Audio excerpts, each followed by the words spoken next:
We're all live? Everybody ready? I call the Kitty Hawk Town Council to order this Monday, November 3rd, 2014, at Kitty Hawk Town Hall.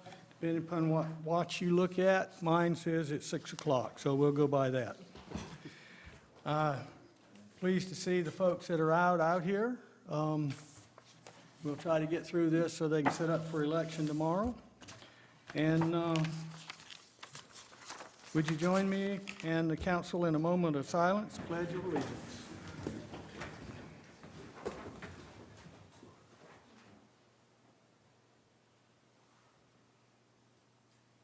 I pledge allegiance to the flag of the United States of America and to the republic for which it stands, one nation, under God, indivisible, with liberty and justice for all.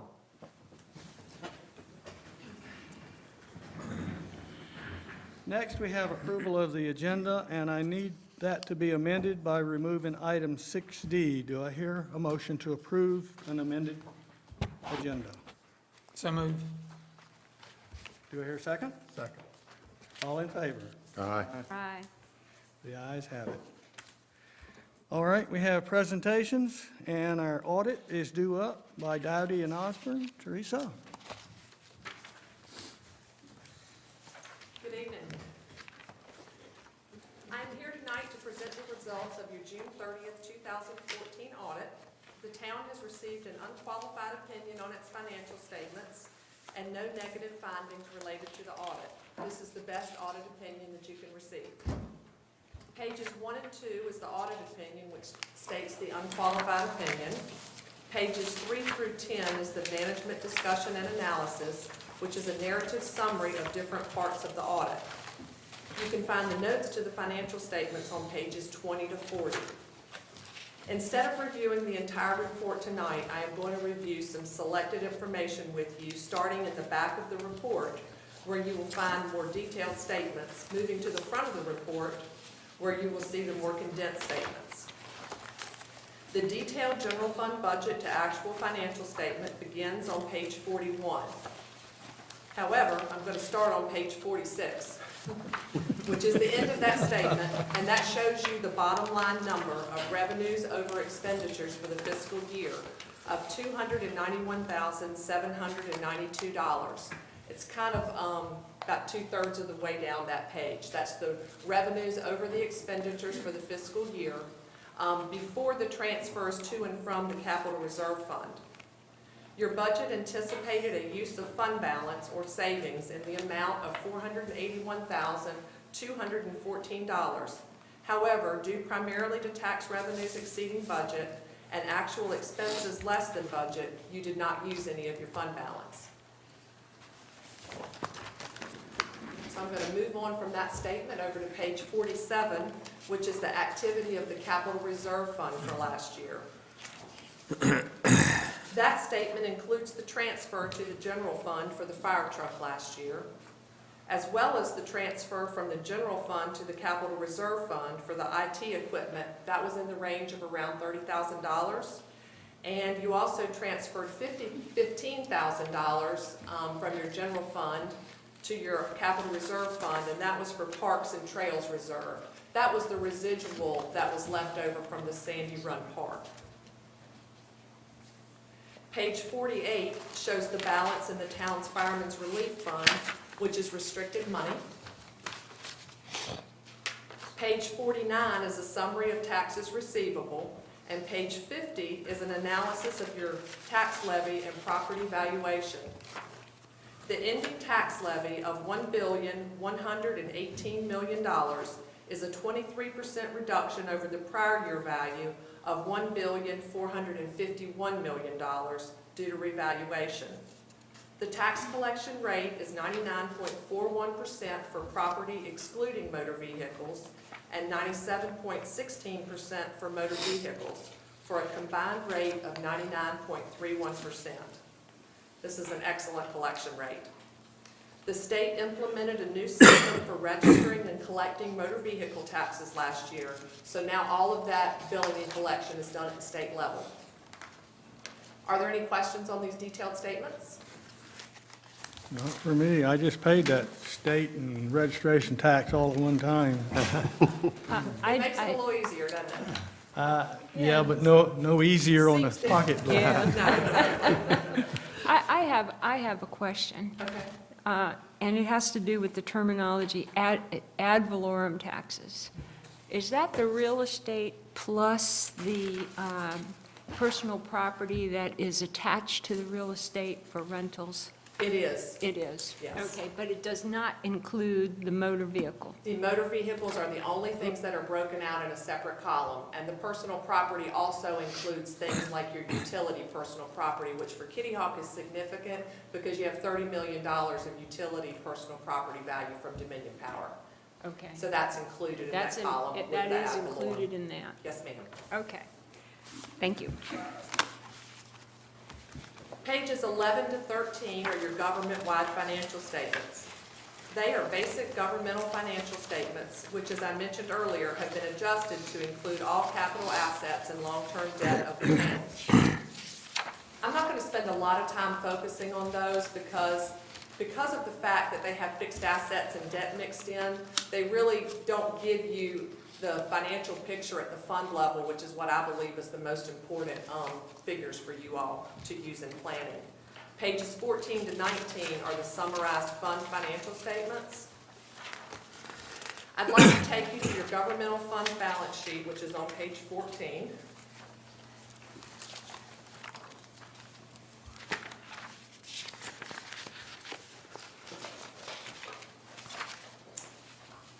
If you'll note at the top, it says major fund, general fund. Just for your information, accounting standards require the capital reserve fund to be merged with the general fund in this statement. So even though it says general fund, it also includes the capital reserve fund. If you'll look down towards the bottom of that first column, you will see that the unassigned fund balance, the total fund balance is $6,379,781. Included in this total are several amounts required to be shown as restricted or assigned. And I just want to talk about the easiest of those restrictions that get pulled out of that number. The first one that gets pulled out is your PAL bill, which is $252,213. You'll see that that's stated separately in that section. Your drug enforcement is shown separately, that's $6,463. Your capital reserve fund is shown separately, that's $259,936. And lastly, the portion of fund balance that you have allocated to balance your fiscal year 15 budget is $263,723. You'll see all of those broken out of that section in the bottom. That leaves one big number there, which is called stabilization by state statute. And it's a big number that's pulled out of your total fund balance, and so I want to spend a minute or two just explaining to you what that is. That number basically represents the amount of revenues that have been recognized in your statements that were not actually received by the town until after June 30th. That amount is $764,524. That's primarily things like occupancy tax, land transfer tax, and sales tax that you earned for May and June that you didn't actually receive until July and August. So they make you break that portion out because you haven't technically received it and you don't have it on hand at the end of the year. They also make us add to that any contract commitments that the town had at June 30th. Generally, the town does not have any large contracts or commitments at the end of the year. You pretty much fulfill all those by the time June 30th gets around, but this was a bit of an unusual year. You ended the year with two large contract commitments. One of those was $534,000 for the fire truck purchase. You had entered into a contract for that fire truck, but the fire truck still hasn't been delivered yet, but you were committed for that. And so we have to show that as a part of your restricted by stabilization number.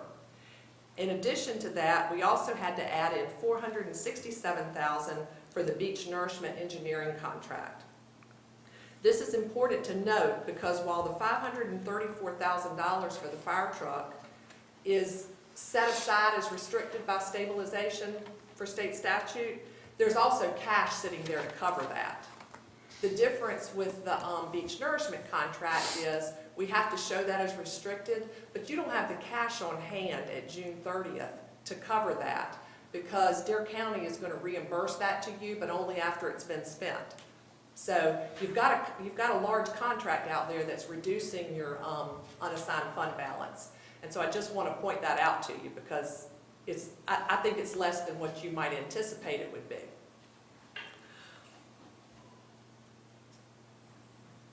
This leaves an unassigned fund balance in the general fund at the end of the year of $3,806,558, which you see in that section down there. This is a reduction over the prior year of $159,000. With revenues exceeding expenses in the general fund, you would have expected unassigned fund balance to increase. And again, the reason it went down is because of that reduction on that engineering contract. Otherwise, it would have been back up. I consider that a temporary thing. It's going to take care of itself this year as that contract is, as the rest of that contract is executed and reimbursed.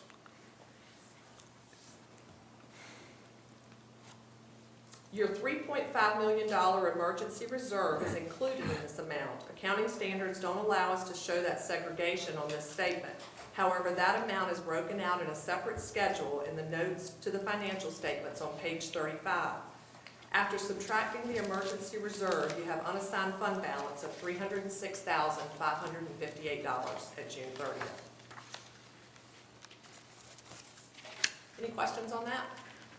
So, on page 14, you talked about a lot of things that are not physically showing or annotated separately on these numbers at the bottom of the sheet. Is that what I understand? Well, they're discussed in different places in the note, but I went into more detail about them because that stabilization by state statute number is inflated at June 30th, 2014, more so than it would be if you didn't have those two large contracts. I guess what I'm really asking is, as a layperson looking at this, without your explanation, I would not have understood. And none of us would have understood that without your audit expertise. And that's why I wanted to hit on it. It is discussed in the management discussion and analysis, Right. so it is explained in there, but it's not particularly easy to follow.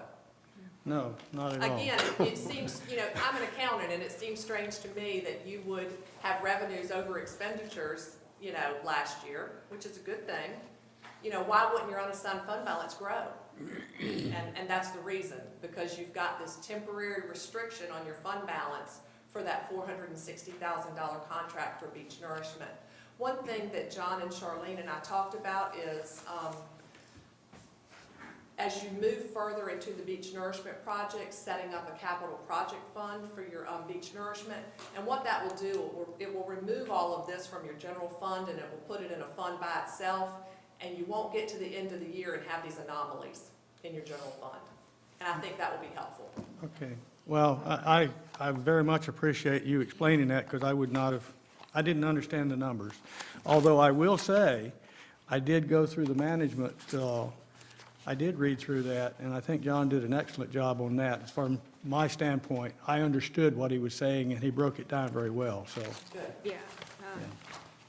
I actually did, get through some of this, this time a lot better than previously. But let me ask this about those municipal service districts, which we will set up, and the funding for the beach nourishment is going to be derived from the special rates in the municipal service district. Is that a way of taking it out of the general fund and using it separately, or in addition, you need the capital fund? It's a way of, what would happen is you would actually have to recognize those revenues for the municipal service district in your general fund, but what you would do is you would transfer that portion for the municipal service district over to your capital project fund. And you would show that revenue over there along with your bond proceeds and account for, so in that capital project fund, you would have bond proceeds, and then you would have the municipal service district portion of your taxes, would show in there along with the expenses for beach nourishment. Okay, so we And it would need- isolate it in its own fund. And the other good thing about that is probably beach nourishment is not going to happen over one fiscal year. And a capital project fund rolls from one year to the next. You just adopt a capital project ordinance and you don't have to re-adopt it at the beginning of the next fiscal year. It just kind of rolls forward until the project is finished. So when we do this year's budget, and we have by that time set up the municipal service district, we also should at that time create that capital. Create a capital project ordinance, yes. The other thing that's going to happen as well, not to complicate matters, but since you asked the question about the municipal service district, one of the other interesting things with the municipal service district in North Carolina is that you all know all about the shared revenue formula. So the municipal service district is going to boost up your valuation, which is going to boost up your levy. Of course, you're going to be competing with other towns that are doing the same thing. But that portion of what that's going to make happen is you're going to have an increase in your occupancy taxes, your land transfer taxes, and your sales taxes. North Carolina requires you to set aside a portion of the sales taxes that are attributable to that portion of sales tax increase that is attributable to the municipal service district. So you'll also be having to set aside a portion of your sales taxes as well for beach nourishment. Set aside into the municipal service district fund. Either there or into a capital reserve fund, and Charlene and I'll talk about that as things move forward for you. And there's a Just as- delay in that happening. That won't happen, if you implement your municipal service district next fiscal year, there will be a delay of a year before those change levies start affecting your revenues. And it's just the sales tax, not the occupancy or, Exactly. okay. Before she moves on, anybody else? No question? Yes, sir. You're following this, right? Yeah. I certainly hope John and Charlene are listening closely. They've got a pretty good handle on it, I think. I think they do too.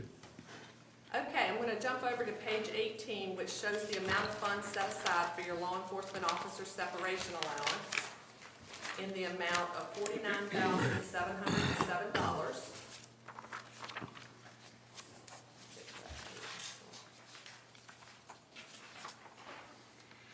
You have a relatively small pension obligation at June 30th, 2014 of $52,680. This is a result of not fully funding the annual required contributions in the early years of this program. The annual required contribution for fiscal year 15 is $56,691, and the town has included in its budget $58,000. So that's going to cover the annual required contribution for this fiscal year. Charlene and I have talked about possibly having you budget a little bit more over the next 2 fiscal years to make up for that $50,000 shortfall. It would just take adding a little bit to each of those years to make up for that. Lastly, page 32, which is in the notes to the financial statements. I'm going to give you just a minute to get there. Shows the town's $919,000 obligation for other post-employment benefits, which consist of retiree health insurance. This is the fifth year that this information has been required to be reported, and is a financial reporting mechanism for recognizing this benefit over the life of an employee's employment instead of after retirement. During the last fiscal year, there was a change in retiree health insurance benefits that increased the number of years service required before an employee receives this benefit. That change reduced your annual required contribution from approximately $220,000 to $92,000, which is a significant reduction. Therefore, that number is not going to be growing at the pace that it has been growing over the last couple of years, because of that $90,000, you all are funding about $35,000 of that each year. So really, it only leaves a gap of about $65,000 versus $180,000 each year. So you've significantly reduced that gap with your change in benefits. Accounting standards require the amount to be reported, however, the funding of this by local governments is optional. The town has thus far decided to continue funding on a pay-as-you-go basis for these benefits. Across the country, I would guess it is split on funding the liability or continuing on the pay-as-you-go basis. Each year's annual required contribution consists of a current expense portion and an amortized amount over 30 years for the prior liability. We're getting ready to learn a whole lot about this in the year that we're in because they're making a change to this again. And they're gonna require us, or not us, they're gonna require y'all to show that unfunded portion in your full accrual financial statements, which is Exhibit 1 and Exhibit 2. It's not gonna have any effect on your fund financial statements, but we're gonna have to incorporate that full liability into your government-wide financial statements. Again, they're not changing anything with requiring you to fund it. It's just a change in reporting for it. Any questions? No, but we have two new members, and I want to make sure they understand the funding of that particular retirement or health, in this case, fund. We've chosen not to fund that in a separate, dedicated form, because if we did, it would go straight to the government. You have no control over it. Correct me, anything I say wrong. And if people suddenly retired or left early without getting to it, we can't get that back. So we've intentionally decided to pay as you go, and that's what's happening across the country, as I understand it. Am I right on that? It's very mixed as to what's happened. Some, there are a lot of large governments that are funding it, but I would say predominantly most smaller governments are continuing on the pay-as-you-go basis. And what he's referring to in North Carolina is you're actually allowed to have a separate fund for like your law enforcement officer separation allowance. You manage that here, you've got a separate fund for that. You're not allowed to do that with the health benefits. It has to be invested with the state treasurer in North Carolina, and that's what he's referring to. Okay. I'm always getting more training on this. I'm sure we're gonna hear a lot more about it this year, and I'll bring back any information that I glean from that and let you know. Okay. Everybody happy? Sir. All right. Thank you, Teresa. All in all, I would say that the town has ended the year in strong financial shape. And that's going to do it for me tonight, unless you guys have any more questions. I would like to end by just thanking Charlene and Maureen, who obviously do an incredible amount of work on this audit.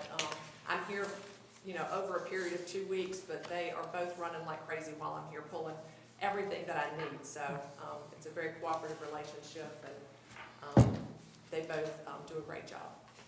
Thank you, and thank you. Thank you. You all have a nice night. Thank you. too. All right. Charlene and John have been running. In addition to the audit, we've got a lot of beach nourishment things going on. And we have Mr. Ken Wilson from Coastal Planning and Engineering. He's going to give us what it turns out to be the option that the money will buy, basically. And he's going to give us some input on that. And hopefully the audience who looks in on this, whichever way we broadcast it, will also help understanding what's going on. All right, Ken, you're up. All right, I appreciate that introduction.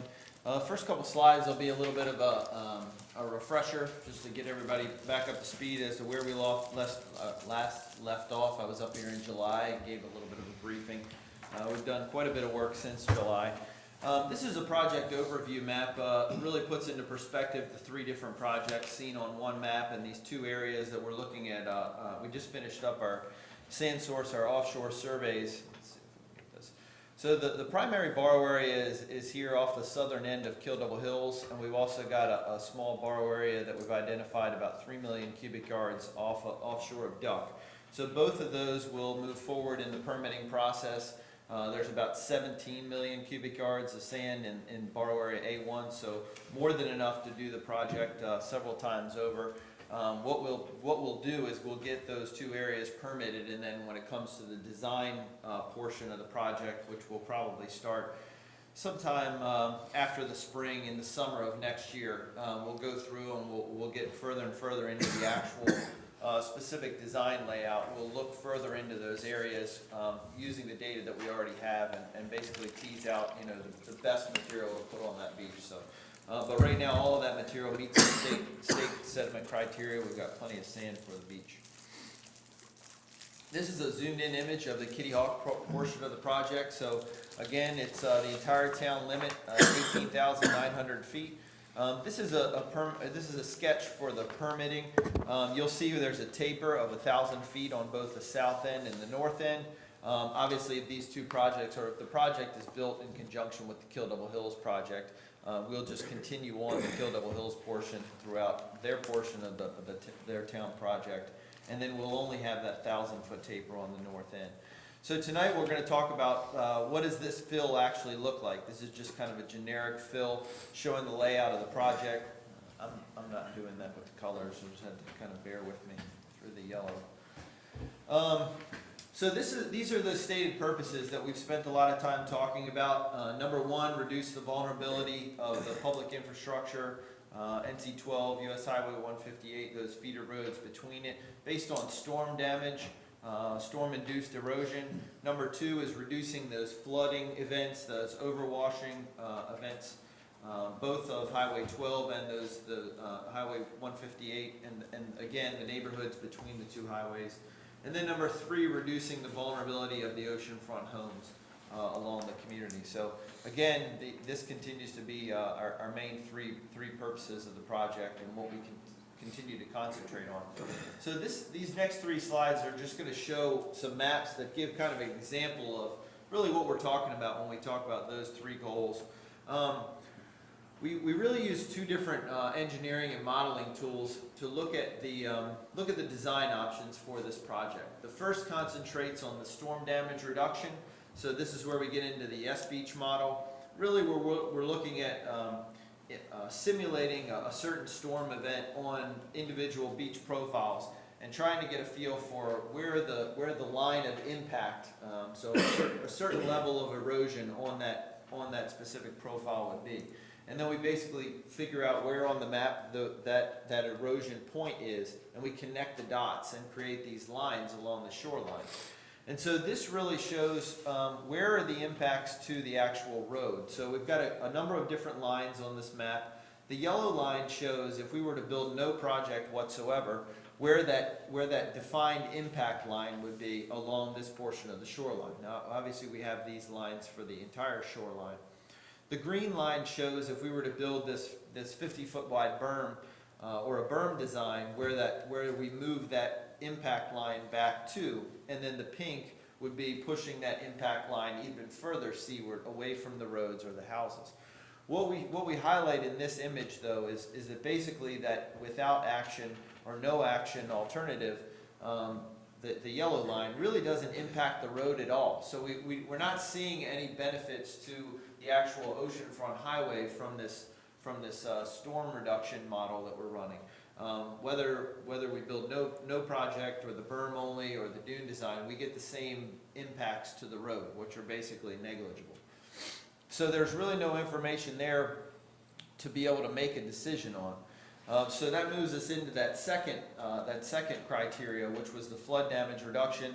This picture shows kind of what we're talking about. So during these storm events, the waves, the run-up comes through some of these gaps in the dune line, whether they're through driveways or through public beach accesses. And you can see this was after a storm in 2013. You've got this standing water in these neighborhoods between the two highways. So that was a big focus of, we'll get into a little bit in just a few minutes of that run-up evaluation. And then again, we go back to that third principle, which is protection of the oceanfront homes. So these are those same lines that I talked about that were generated from that S-Beach analysis, but here you can actually see some of the benefits. So again, there's really nowhere where this yellow line impacts the road, but if we were to look at it in terms of oceanfront houses, we do see a difference between this green impact line, which intersects a lot of these oceanfront homes or are actually landward of those oceanfront homes. And then the pink line would be if you actually constructed a dune out there. In addition to the berm, you can see that you'd actually spare some of these simulated damages to a few of those homes. These schematics are something that I showed at the last meeting, so just kind of a brief overview of these storm damage reduction projects. This is our profile as it exists today. What we're looking for is some sort of a beach fill design that would provide a certain level of protection. That can be defined in a lot of different ways, and we'll talk about some of those ways. So you've got, in this particular hypothetical design, you've got a dune, you've got a berm, a beach berm that fronts that dune. And again, it's important to point out that the design not only includes this high and dry beach, but the design actually moves all the way offshore, and we're really talking about renourishing the entire profile, sometimes down to 20 or 25 foot depth. So when the project's actually constructed, though, we'll construct that dune and berm design, but at the time of construction, that project looks a lot wider than it's actually designed to be. And that's because the way that it's constructed, we construct most of this project above water. And what happens by nature is you move that portion over the course of probably not necessarily 1 to 3 years, probably closer to 6 months to a year, maybe 18 months. We're moving that sand, or Mother Nature is moving that sand off to the outer portion of the profile. And then over the course of whatever the renourishment interval, in this case we're looking at a 5-year renourishment interval, then you have that sacrificial sand, or that advanced fill that we've talked about in the past. And that's that's put out there based on the existing erosion rate. So basically figure out the erosion rate per year and multiply that out by 5 years, give it a little bit of a safety factor, and that's how we come up with how much sacrificial sand we put on that beach. So after the 5-year cycle, you're basically left with that design that is to provide some level of protection. And again, we'll talk about what that means. So we also talked last time about the difference of building one of these projects the way it is here in front of the dunes versus the issues that we have up here in Kitty Hawk, where we're trying to build these projects out in front of houses that are already out on the beach or are seaward of the dunes. So this, I think I showed this last time, we're really talking about this design built in front of this house versus this design, which is the same specifications, the same berm width, the same dune design, but we're really looking at the volume of basically this polygon. We're talking about a much greater volume of sand. And we show this just looking at this hypothetical design that we talked about last time. Basically, to build those two designs side by side, if we're to build them in front of those houses, we're looking at an 81% increase in the volume of sand. So that's kind of where we left off last time. We talked about looking at either a berm-only option or this minimal dune design option. So again, the berm-only option at that time was a 50-foot wide berm built to 6-foot elevation. The minimum dune design, we were going to have a narrower berm, and we were going to build this 10-foot wide or 10-foot wide, 12-foot high dune between the structures out there and the berm. So the first thing we did was we ran through, I talked about that storm damage reduction analysis, where we used those lines on the beach to figure out whether there was any impacts to the road or whether there were any impacts to the structures. And what we came up with, again, these numbers represent basically design goal number 1, which was to reduce the storm damage reduction to the roads. Really, we've got a minimal or no simulated impacts to the road given the existing conditions. And then, again, no impacts to the road, whether we built the berm only or that MDD, the minimum dune design, 12-foot design. Again, as I mentioned earlier, when we look at it in terms of those oceanfront houses, if we do nothing, there's about 122 structures that would be impacted by a storm similar in characteristics to the Isabel storm. If we were to build that berm-only design, we get about a 48% reduction in that number. If we were to put out that minimal dune design, we get about a 64% reduction. So there is a little bit of a benefit seen there, but that's really on that number 3 goal where we're talking about protecting the oceanfront structure. So we moved in at that point in time looking at what we're calling a run-up analysis. So Run-up is basically an elevation that can be calculated using engineering principles. There's a number of different ways to calculate that. It's really not something that's been used a whole lot in the actual design of a beach, but there's been a lot of analytical work done on both hardened structures and beaches over time. So we're pushing the envelope on this type of analysis, and we're looking at how do we calculate these run-ups for certain storms. So the way that this run-up evaluation worked is basically if we set certain storm conditions and we calculate with no project, where is that run-up elevation? And so in this schematic, we're saying, okay, well, if we were to run these calculations during this storm, about 2% of the waves that impact the beach would reach a height, the water that runs up during those waves would reach this elevation at this blue line. So depending on storm conditions, that blue line changes. So if there is a dune there that exceeds that elevation, there's no washover into the street, there's no impact. What happens though is there are areas where that elevation is lower, maybe at some of our beach accesses or underneath some of those houses out there. And so if those same conditions are achieved, we would actually get water running onto the street and into those landward neighborhoods. This is a good illustration. I believe this house is just south of Eckner. So what we're saying here is if we calculate that run-up elevation to basically be that red line, so in some storm condition we could achieve a run-up elevation that would be equal to that red line. Well, there wouldn't be any overtopping here because we've got a nice dune there. But underneath of this house, you can see this gap here, and that's basically what happens during these storm events. We get individual or localized areas of flooding where that water is able to come across the highway and then flood those inland neighborhoods. So the principles of this run-up are very much based on whether on the slope from the toe of the dune to the point on the profile where the waves are breaking. So in other words, if we push that beach out further into the water, that slope reduces and we get an actual decrease of our calculated run-up elevation. And that's what we're showing here. So without that project, we calculate that run-up to be equal to that black line. But if we built this project here, we could actually reduce the elevation, the calculated elevation of that run-up. And so we're playing with those calculations and we're playing with these designs to figure out how much of the shoreline would actually be overtopped. So again, we've got that same illustration showing in some areas the dune is high, in some areas the dune is low. But what we found was that for both of those options that we were looking at, that minimum dune design and the berm only, we're really advancing the shoreline out about the same way, or the same distance. On one, we're using a good portion of that advance to actually build this dune, which is shown here, and in the other one, it's just basically a flat shoreline out there. So I guess what I'm getting at is that when we look at these two alternatives, the calculated run-up is the same for both of those alternatives. So let's look at this one for an example.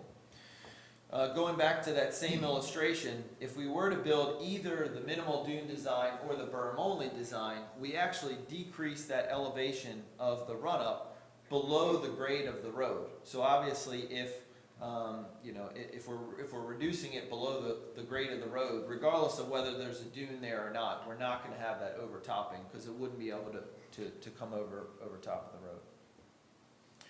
So our initial analysis of all this was based on an annual event. So this is really your nor'easter, something you could expect to have at least once a year, maybe a couple of times a year, and get some flooding from those events. So what we found was that whether we built that 12-foot minimum dune design or the 50-foot berm, we were achieving somewhere between a 70 and 93% reduction in the length of the shoreline that was exceeded by that calculated run-up. So with no project, we calculate a certain distance of the shoreline that would be exceeded. If we were to build either one of these designs, we would decrease that number by somewhere between 70 and 93%. The reason that there's a range on that is because in that calculated run-up equation, we have to make a determination as to where in the tidal cycle that storm is gonna occur.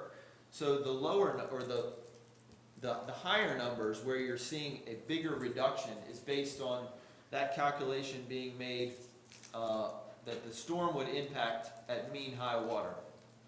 Yeah, at mean sea level, so mid-tide range. The lower numbers that you're looking at where you're seeing less of a reduction is basically the worst case scenario if the storm hits at the high tide mark. So I'll show you a couple of other sets of these numbers and you'll see that range. But basically, the higher amount of protection is based on it hitting at a mean tide range. The lower level of protection is based on it hitting at the high tide mark. So at that point in time, this was about September when we finished our analysis up until this point. And at that point in time, we were ready to make a recommendation to the town and to the three towns meeting, the county and Kill Devil Hills and Duck. So we came together and we provided this information. We said, look, we're looking at this minimal dune design in the 50-foot berm. As far as the storm damage reduction, we're not seeing much of a difference between the two. As far as this run-up evaluation, we're really not seeing a whole lot of difference between the two. Even though it's counterintuitive to go with this berm-only design, we are going to recommend that because as we got further and further into actually laying that beach fill out, that minimal dune design out, those numbers of design berms are really based on averages. But when we look at it on a profile-by-profile basis, there were some areas where we weren't pushing the shoreline out very far in front of this constructed dune. We were using a lot of the platform that we were going to build just this dune. And if you don't have enough sand out in front of that dune, basically that dune is just going to start getting eaten away very quickly. So when we actually laid it out, we felt like that minimum dune design was really stretching the limits of the budget to try to fit a design berm and a dune into that small cross section. We said, we think that it might make a little bit more sense to go with that berm, and we know that the entire length of shoreline doesn't need a dune. What we'll do is go in with this, what we're calling a starter dune. Basically, we talked about this last time. Somebody brought up the idea at Nag's Head using sand fencing because they had so much wind-blown sand at Nag's Head. So we looked further into that, and basically we're recommending, let's just go with the berm. We'll advance the shore out as far as we can with the money that we have. And then we'll put in, where there are these gaps, we'll build this starter dune, and then we'll put in sand fencing, and hopefully we increase the size of that starter dune as we move along. Well, that was back in September. We presented these results, and during that meeting of the three towns, there was some concern about, all of these analyses were based on that annual storm. And everyone asked the question, well, this project's going to be out there for 5 years. What does the 5-year storm do to this design? What kind of benefit is there to the town with the 5-year design? And so the question was asked by the county, what would it take to provide 5 years of protection for the 5-year storm?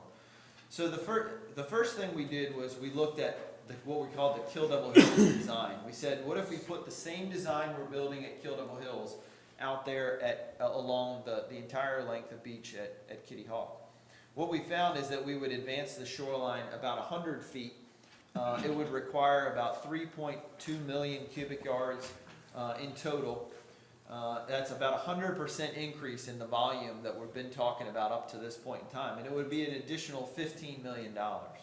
We also looked at, instead of, back to that berm-only design, what if we just push the shoreline out 100 feet?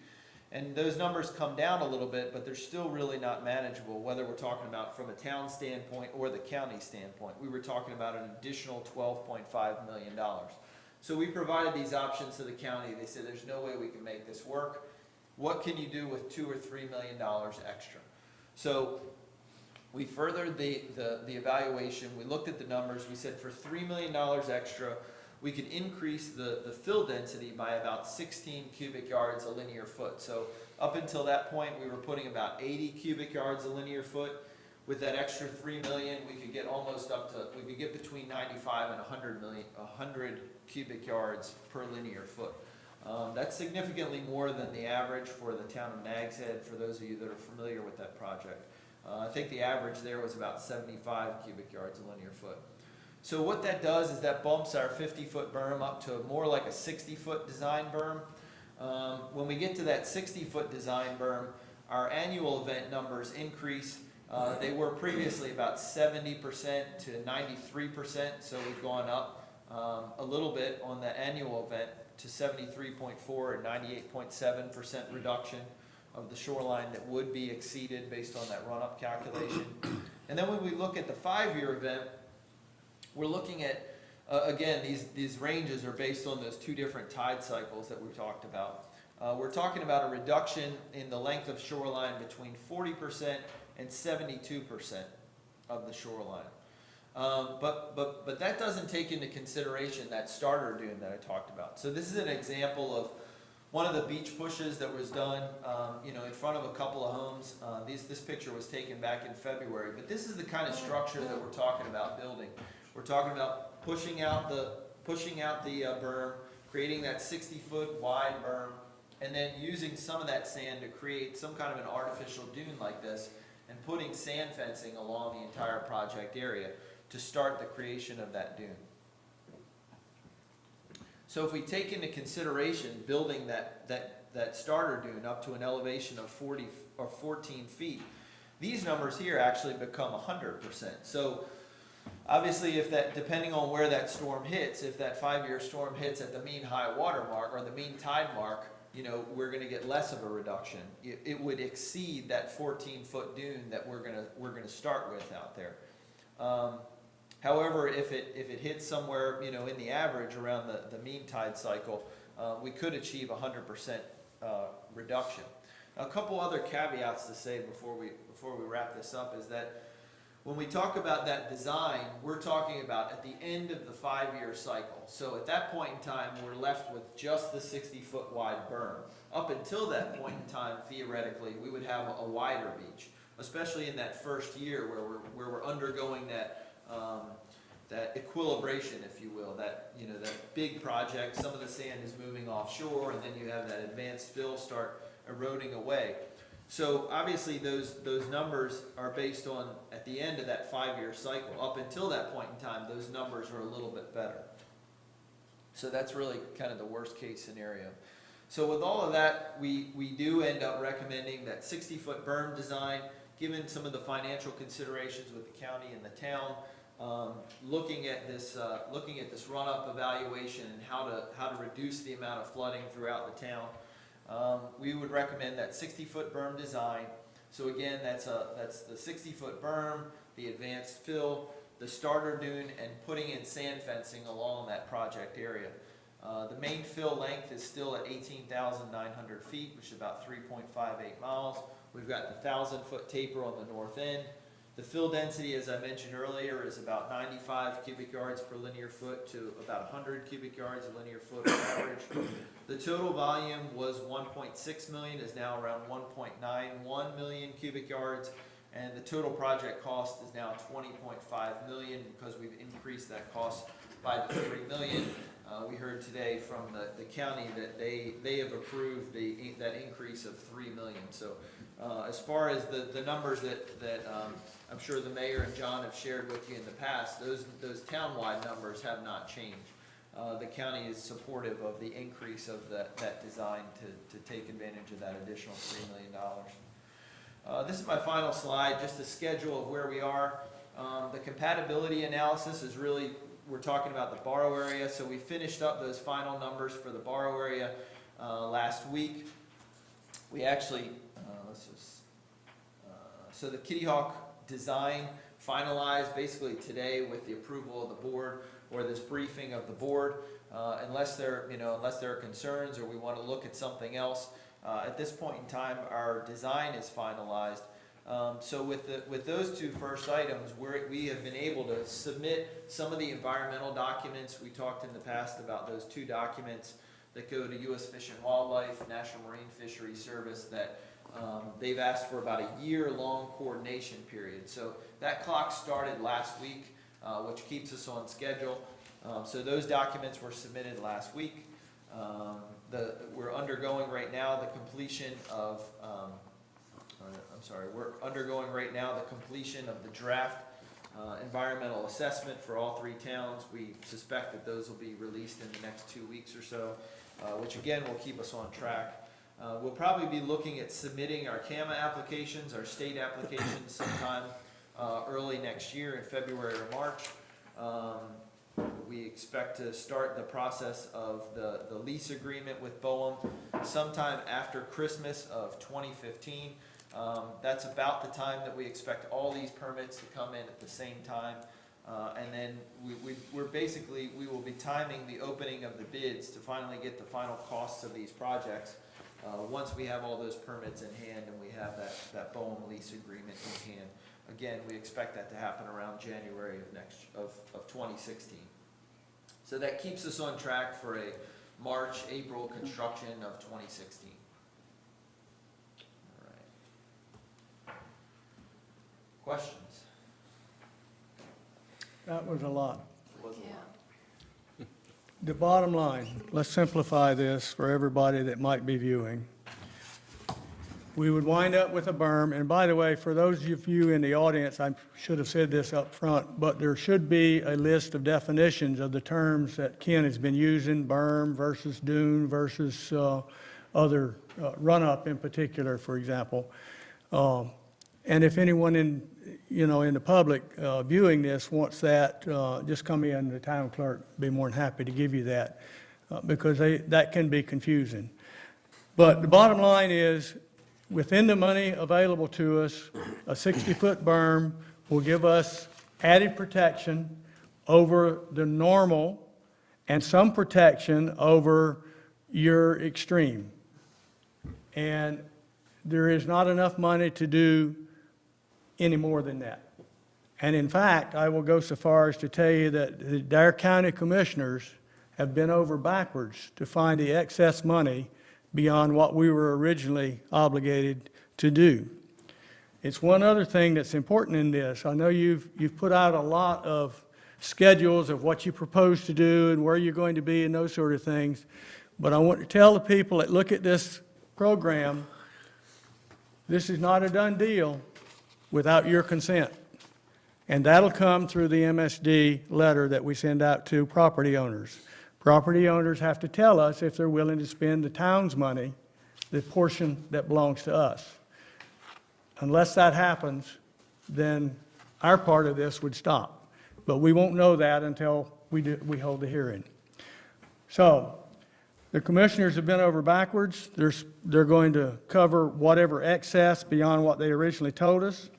I would also add that the other towns who have watched the problem understand the difficulties particular to Kitty Hawk, and you've had to do a lot of engineering just for Kitty Hawk because we are unique in what we're trying to accomplish here and the problems that are posed. The other towns have been very quiet, they've been very understanding, and they haven't said a word.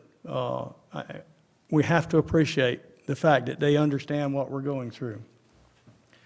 I would also say that we're not likely to get another chance in the foreseeable future, certainly not in my foreseeable future, to do something like this. So that's important for the public to understand that as well. Does anyone else have any questions of Ken? We'll go through the MSD thing later into the program, but if you have questions about what he's presented to us today, now's your time to get him. Otherwise, I'm going to turn him loose. I have one. I just don't quite understand. When you're talking about the 14-foot starter dune, is that a 60-foot berm without the extra elevation and you put sand fencing in and that builds up? Or is that actually built and then sand fencing to try to get it higher? That's a good question. I didn't understand that. When we talk about the berm-only design, that berm is at elevation 6 feet. So if I had to take a guess on this image here, I'd say that the 6-foot contour is probably somewhere down here. So you're gonna start, they'll start on the actual dry sand beach and progress out beyond that. And again, when that project is initially constructed, it's probably gonna be more like, 110 to 120 feet wide, not 60 feet wide. But all of that would be seaward of where we see this structure right here. This is a good example of really what we're talking about. So we're talking about once that project is constructed, we'll look at the actual volume of sand that we would need to build something like this. I mean, when you talk in terms of cubic yards a linear foot, we're talking about a couple of cubic yards a linear foot to build something like this. So it's not when we're talking about 100 cubic yards per linear foot being the full density, 1 or 2 cubic yards here or there to build this type of a structure isn't significant.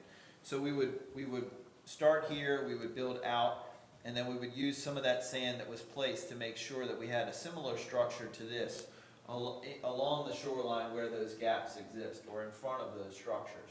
And then after this structure was completed, we'd go back in and put the sand fencing in at that point in time.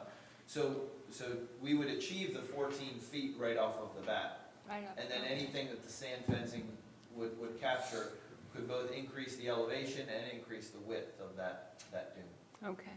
And all of it is in front of all of the houses, That's right. even Pelican Perch? No, probably not. Yeah. When they built the Nags Head project, there were a bunch of houses that were that sort of an issue for the town. And what they did was, as they constructed that, they basically didn't place any sand in front of those houses. Now, after a couple of tidal cycles, the sand kind of flows in between there, and that's if that house is there when we construct it, that's the same thing that would happen there. We wouldn't necessarily place sand. We would place sand in front of it. We wouldn't place sand underneath of it or behind it, but we would place sand in front of it, and then the tide would fill it in as needed. Okay, and for clarification, we're using in front of in two different places.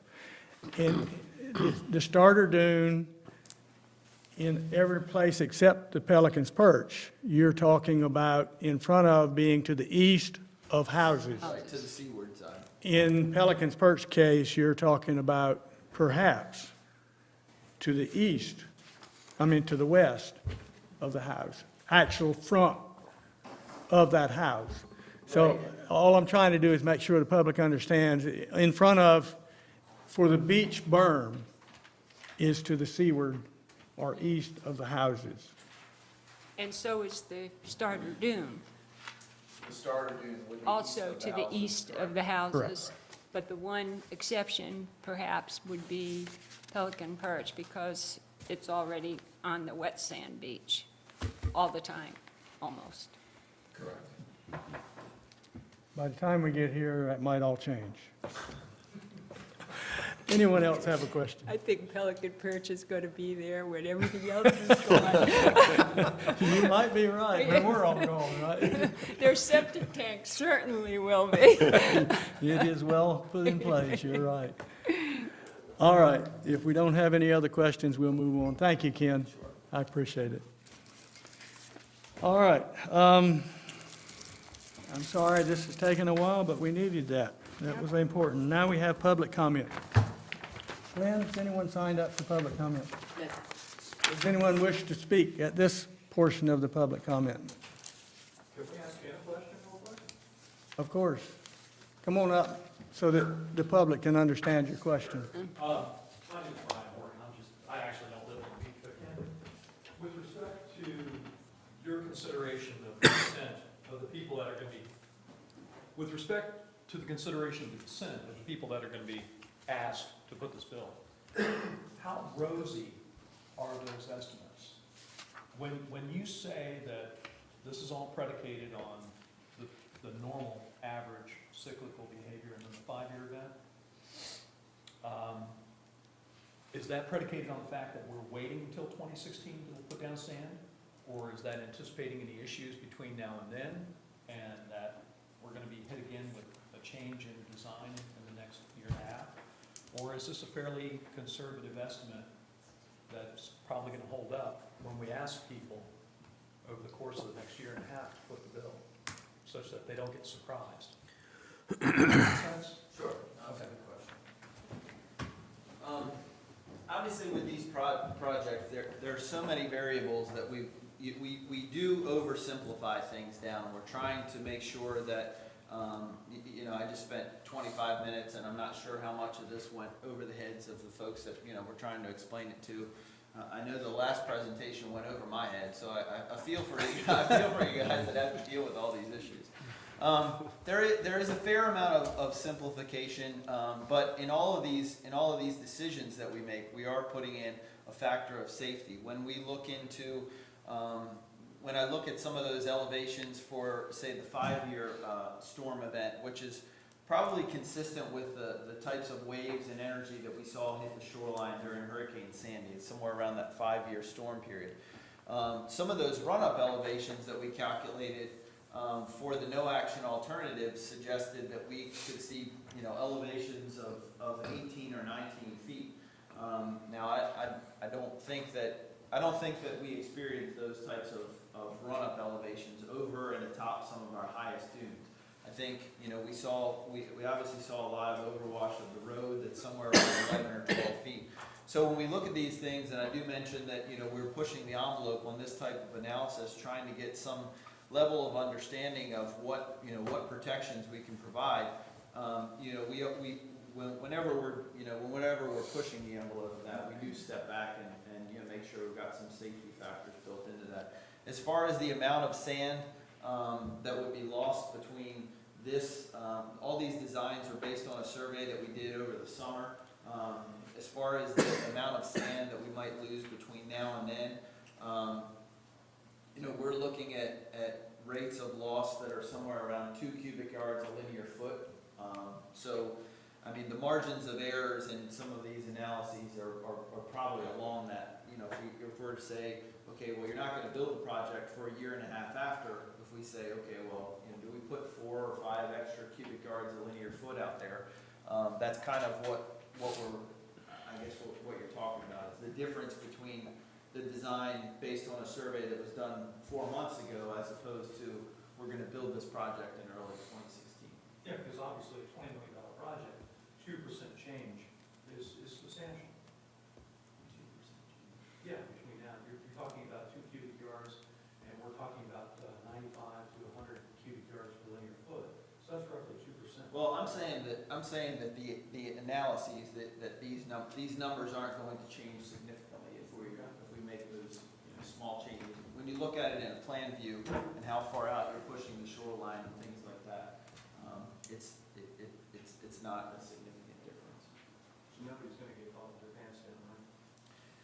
Like I said, there's a lot of variables to these projects. You know, we've gone through a lot of analysis on this one, a lot of analysis on the Kill Devil Hills project. We're building a very long project, so I'd say that you know, there's a high degree of success on these projects. But like I said, I mean, we're trying to assess what sort of an impact this project would have based on thousands of different conditions that we might experience over the next 10 years. So, you know, you do your best with the, you know, with the budget that you have. Obviously, you'd like to build to the, you know, you could build to the 10-year storm, but what if you get the 20-year storm? You can build to the 20, but what if you get the 50-year storm? So. Oh, okay, all right. I think you've answered the question as best you can.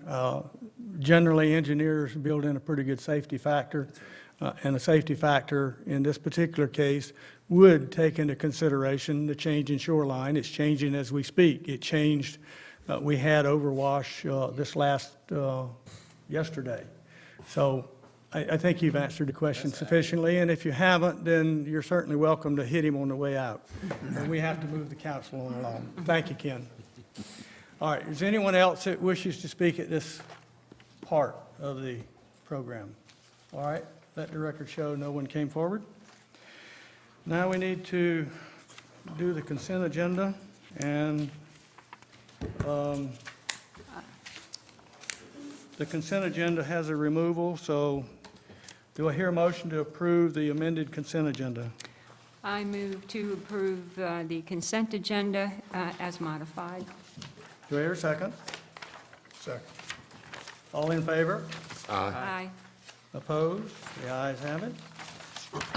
All right, and we don't need to discuss the item that was removed. It was basically recension of a person that needed to be hired, or someone that needed to be hired in place of a person who's going to stay with us. I'm glad to see that.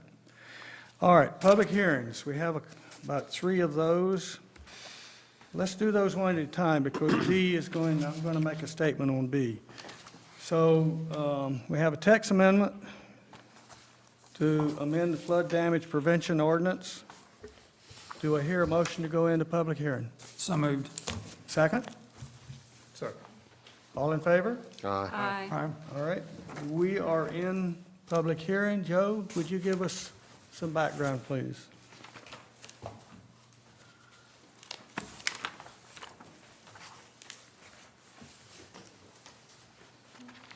Thank you, Mayor Perry, members of council, members of the public in attendance.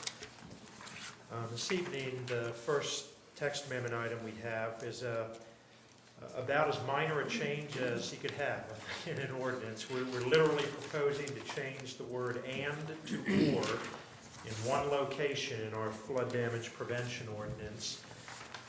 The reasons for this are outlined in the staff report, but I do want to just cover very generally for the folks who are with us this evening. Back in April of 2013, the town's flood management program was reviewed and audited, and at that time, we expected to get answers back a little sooner, but it wasn't until June of 2014, earlier this year, that we received a letter from the National Flood Insurance Program outlining some things that they would like for us to do to improve our program or bring it into compliance with what they feel we should be doing.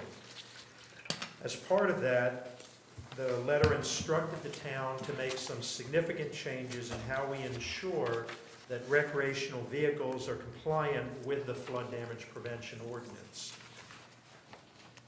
So the purpose of this change is that right now, in order for an RV to be compliant, it has to have, let me pull up the exact wording here.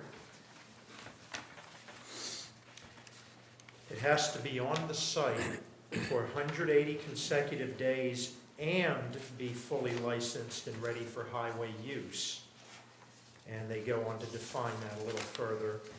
The proposal, and this is allowable under the NFIP, we have confirmed this with them, is that we change that word "and" to "or." So a recreational vehicle could be on site for fewer than 180 consecutive days to be compliant, or it can be fully licensed and ready to be moved.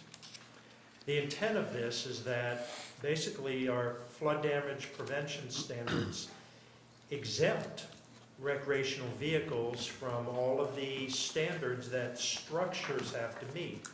The reason for that is that they are considered to be vehicles, and they are vehicles. And so therefore, the intent of that is that they can be moved in the event of a storm. Given enough notice, an owner can get that vehicle out of harm's way. Now, that may or may not happen all the time, but that is the intent, is that that vehicle is capable of being moved. So that's the whole point of it. The reason we're suggesting this change, and while the planning board has recommended it, is that it gives owners a more flexible option of complying, as opposed to having to do both of those things. So that's the reason behind this. And I believe the county had to do something similar as well in order to, one of the steps that they're trying to do to get their percentages better. Is that correct? The county has adopted a similar type of statement to this, that's correct. And this, in doing this, the flood insurance program doesn't do anything as far as structures, so it keeps our percentage where we want it to be and gets us out of trailer parks. Is that right? This is, we'll call this step one. There are some other things that the staff and planning board may bring forward as it relates to the RVs, but this is a first step that allows us greater flexibility in developing that plan to work with the owners of RVs and RV parks. Okay. So they can just tow it away if they, Move it. gives it, if they move it Correct. out at 179 days. Yes.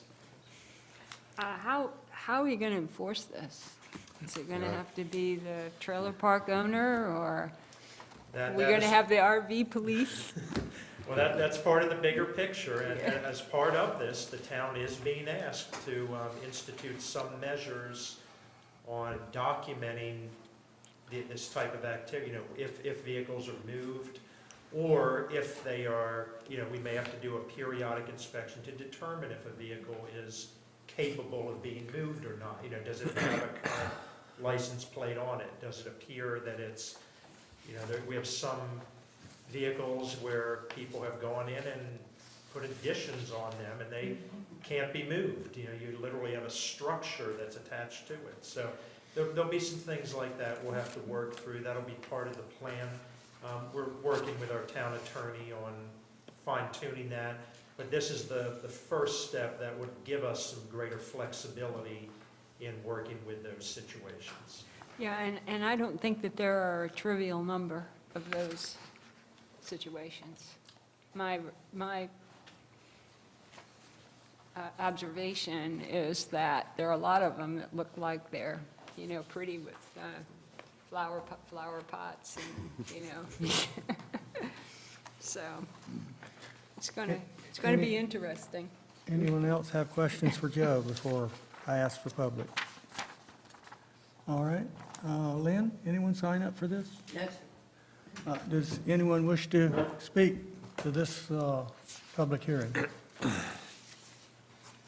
Let the record show no one came forward.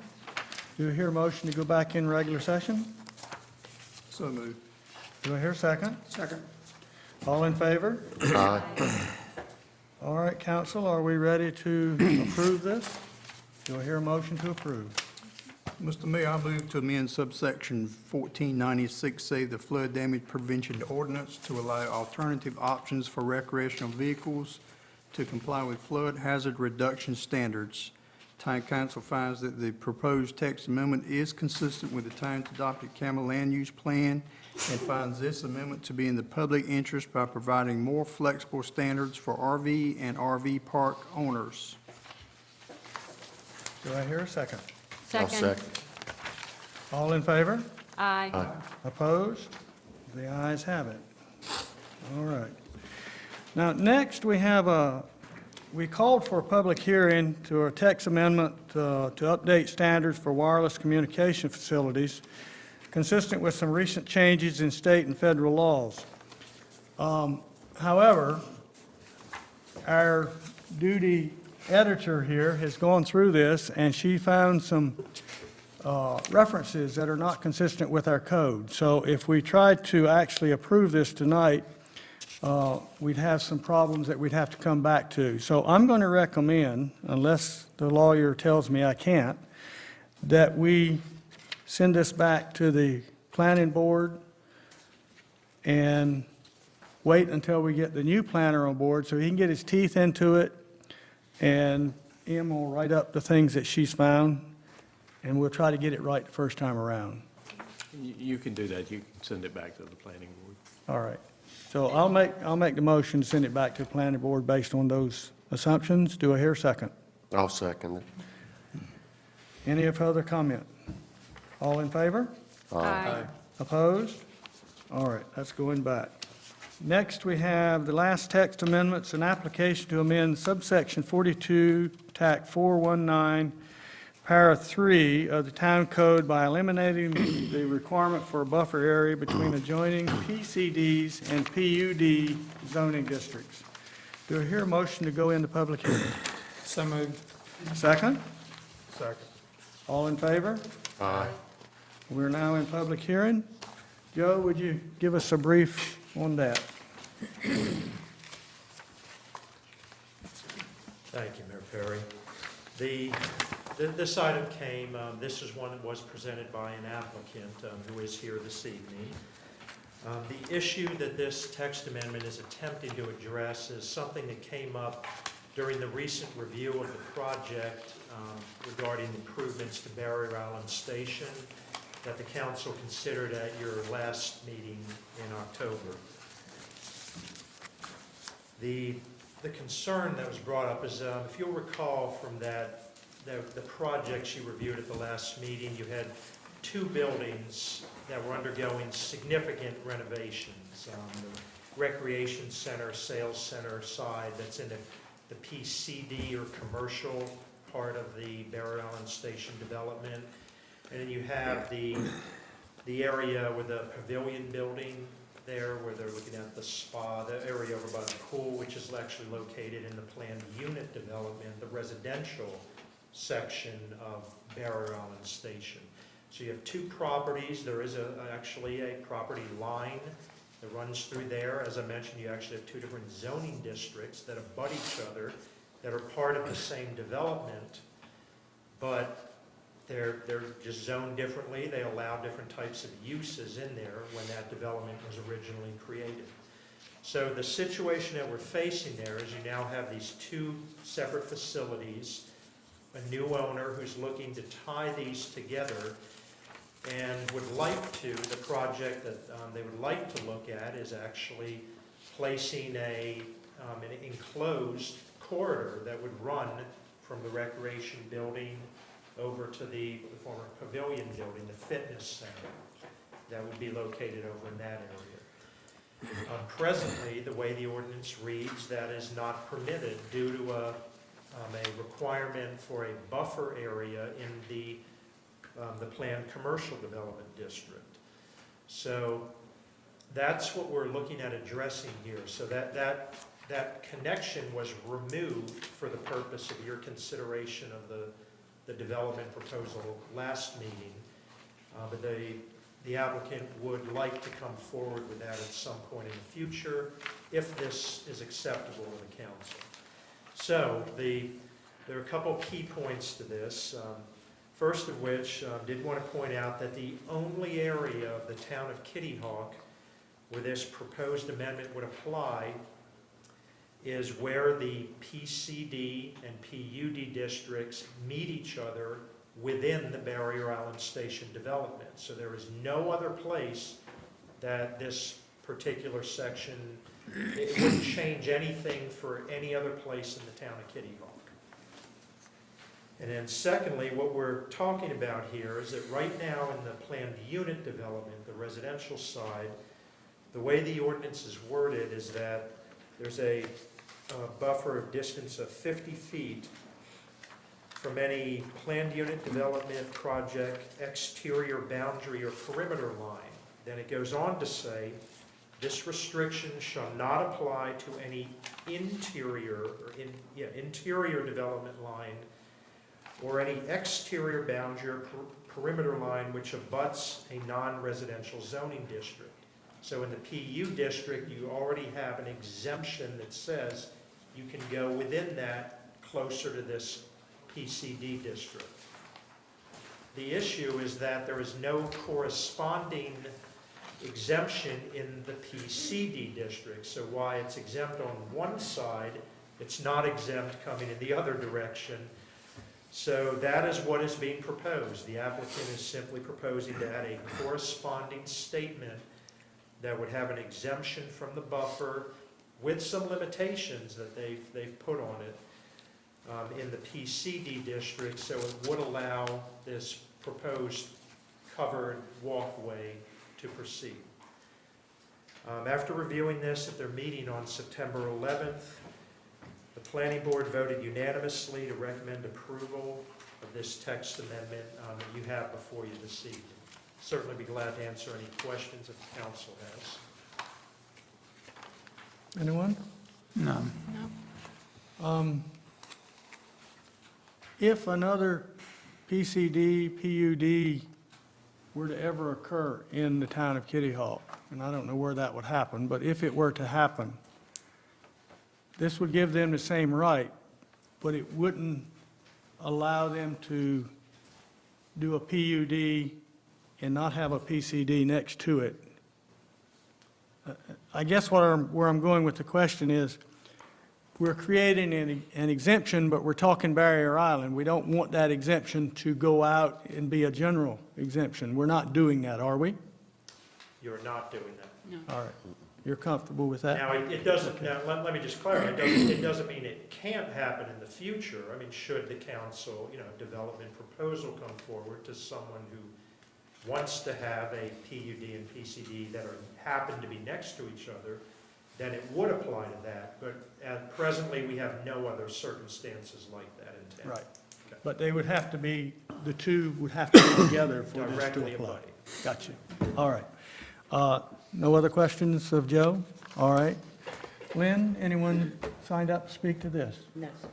Does anyone wish to speak to this part, or this public hearing?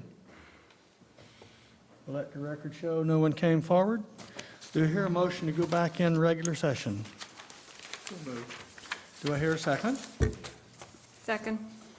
All in favor? Aye. Opposed? All right, we have no opposition, so what does council want to do? I'll make a motion. You make a motion? All right.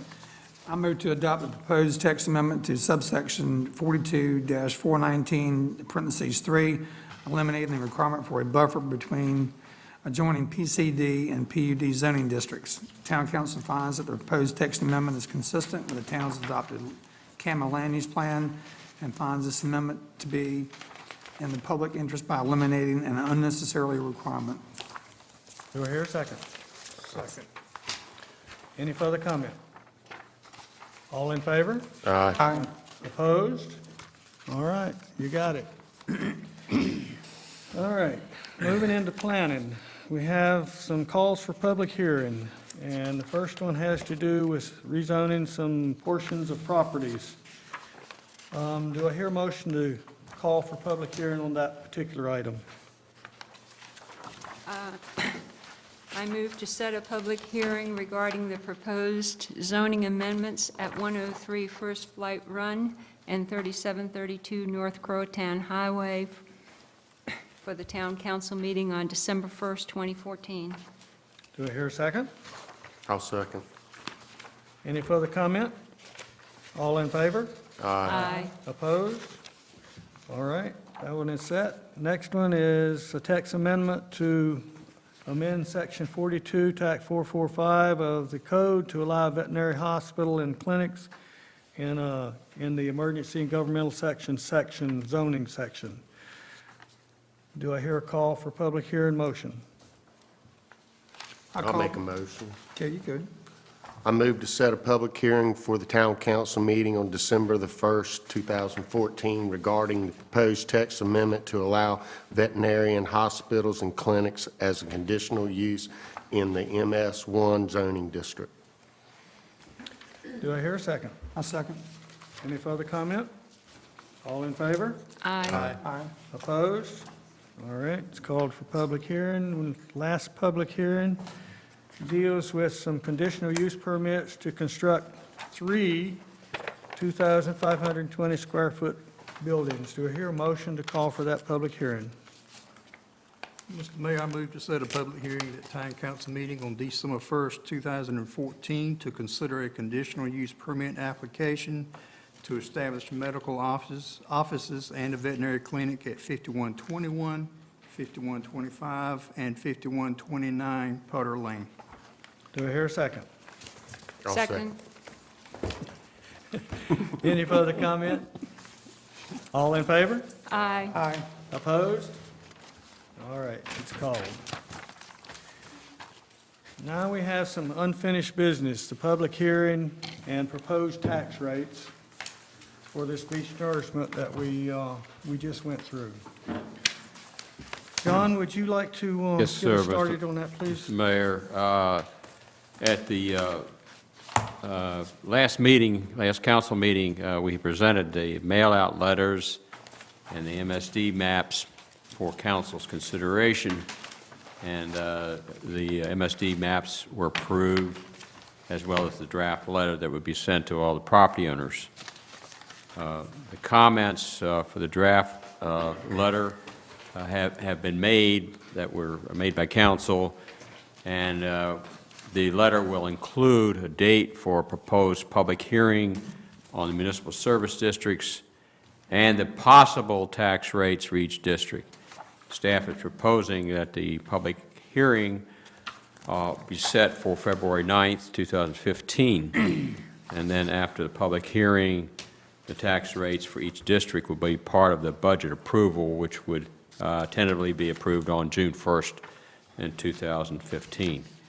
In order to stay on our schedule with the mailing out the letters of notifications of the public hearings, we need to know if the public hearing that we're proposing is okay with council, and if council is okay with the proposed tax rates for the MSD districts. Does that make sense to everyone, what we're trying to do? All right.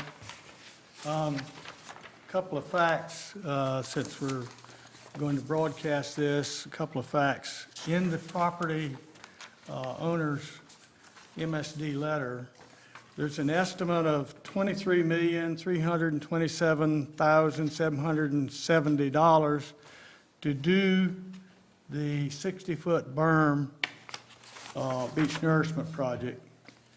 And the scope of what the town can, well, the town can't do that on its own, so the county is ponying up a difference here. So Dare County is committing to contributing $18,679,573 of the expense, leaving for the town $4,648,197. That's our obligation. The county's making up a big chunk of this whole project. And then the next thing that we need to state for the public consumption is, in this particular letter, unless council decides different, we're proposing to charge for District A, which is essentially the commercial section of town, or the commercial section that benefits most from the beach, per se, a rate of 15 cents per $100 of assessed value. And then for District B, which is the rest of Kitty Hawk, a special tax rate of 4 cents per $100 of assessed value. I want to add to that, that if we approve these, the town currently is collecting 2 extra cents, 32 cents levy. We put 2 cents, that extra 2 cents, on to assist us in preparation for beach nourishment. That 2 cents would come off if this is approved. That's why these numbers are 15, not 13, and 4, not 2. So we have to have some funds up front, not only to pay for it, but we have to have enough built into it to have a maintenance fund. That sacrificial sand that the engineer kept talking about, that has to be replaced at some point, assuming the project goes forward and assuming everything holds up, and the town in the future considers to continue nourishing that beach. We have to have funds set up for 2 reasons. That's one of them. The other is if a storm washed it away all in the first year after it's constructed, then we are able to get FEMA to come in and hopefully repair the part that's damaged. All right? So there's a couple of reasons why it's more than just the construction. We have to build in some funds in order to nourish and have FEMA reimbursement if we need it. With that said, does anyone else have any questions or things that you want to bring up?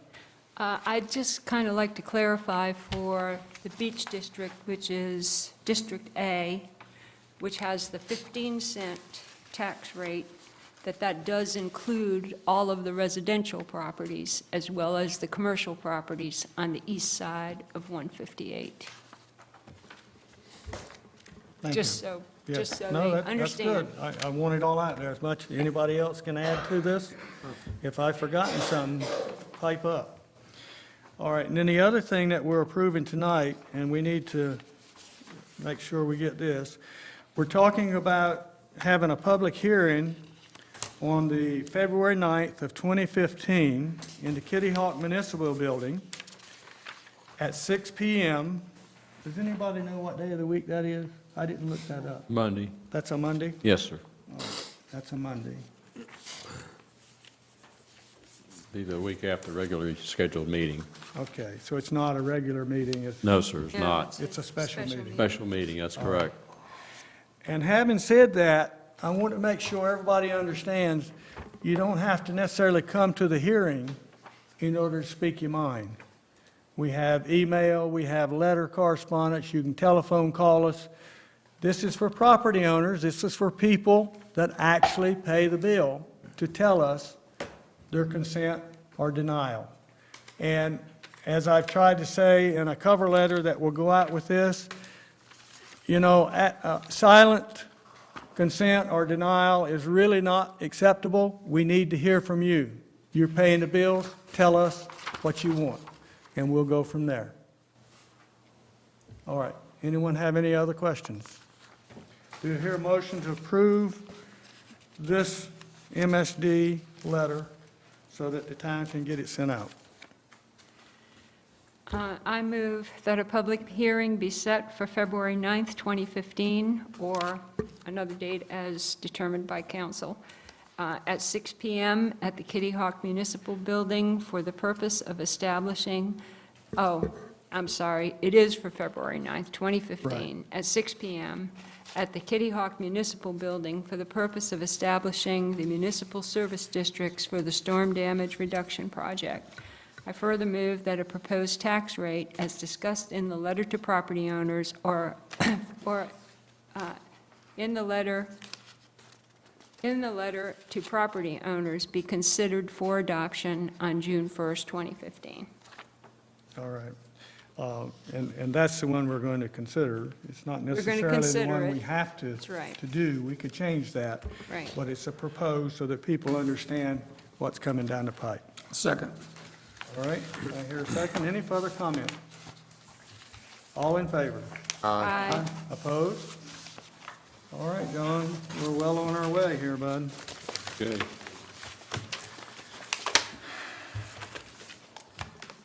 Do we have any other reports from the town manager? Yes, sir. I had a couple of things I wanted to mention to council. Pertaining to the progress on our East Lillian Street Beach access parking improvements, we'll be advertising the project Tuesday before Thanksgiving, and bid specifications will be distributed on December the 1st. On January the 6th, 2015, pre-bid conference will be held, and then on January 14th, 2015, we will have a bid opening on the project. Then on Monday, February 2nd, 2015, the bids will be presented to the council for approval, the lowest bid, and then on Friday, February 20th, 2015, we'll have a pre-construction meeting. The project will be completed hopefully within 60 days after the notice to proceed. So that's basically where we're at on the Lillian Street Beach access parking improvements. One other thing I just want to mention, we had a compliment from Margaret Privat concerning the actions of two of our police officers, Officer Helms and Officer Tyler. On September the 16th of this year, two pit bulls were loose on Johnson Lane, and one of the pit bulls attacked Mrs. Privat's dog. The two police officers assisted Mrs. Privat with contacting the emergency vet clinic as well as contacting Mrs. Privat's daughter. Ms. Privat was so nervous from the event that she could not drive, so Officer Deaton drove her to the vet's emergency clinic. Ms. Privat's dog did survive the attack, and she was just very thankful of Officer Helms and Officer Tyler and the entire Kitty Hawk Police Department for their assistance and her problem with the pit bull. So And that's all I have this evening, Mr. Mayor. Do we know what happened to the pit bull? Did anything? It was reported to the, to Dare County, I believe, and I believe they were they taken in? They took the dog into custody and they cited the owner. Yeah. All right, thank you. And we also cited him too. Okay. All right, town attorney. Had a hearing last week, and you now have a judgment against the Winks operation for $27,000. Thank you. That took a while, It didn't took it? a while, Yeah, but and then we'll see if they appeal that. patience persisted, okay.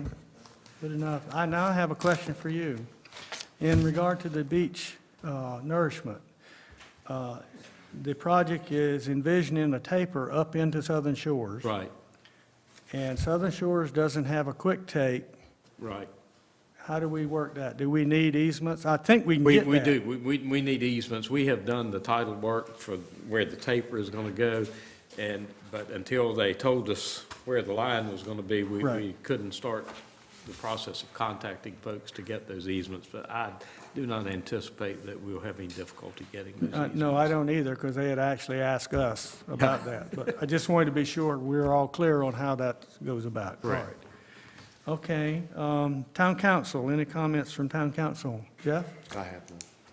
Craig? Sir. No, sir. Nope. I think we're all tired and want to go home. I don't have any comments either. All right, last public comment. Anyone wish to speak? If you don't, we're going home. Motion to adjourn. Second. Second, all in favor? Aye. Aye. We're done.